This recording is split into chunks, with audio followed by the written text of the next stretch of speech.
And presumably it's well known that HMRC get quite clogged up, to put it mildly.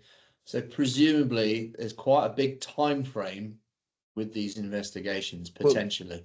yeah, the Inland Revenue has 1 year after the filing due date into it, in which they can open an inquiry into a tax return. So, say for instance, the tax return year that's just finished to the 5th of April 2024, the filing deadline date for that is the 31st of January 2025. The Inland Revenue has until the 31st of January 2026 to open up an inquiry into that return.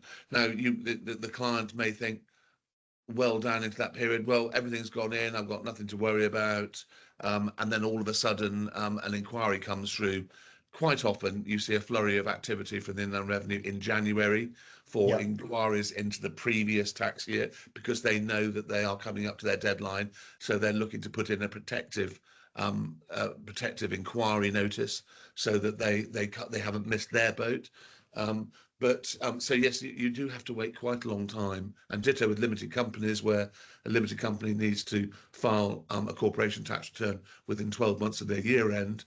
Then the Inland Revenue has 12 months beyond that in which to open up an inquiry into that corporation tax return. So it used to be, when they were better resourced, they did many more of the random basis checks. They are obviously, it's not a surprise to anyone, slightly under-resourced at the moment, and have other areas of closing the gap that you mentioned at the start of this interview, namely tax avoidance, tax evasion, and the Yeah. difference between the two, Yeah. and all sorts of tax avoidance schemes, which, as you know, we as a firm vehemently steer our clients away from.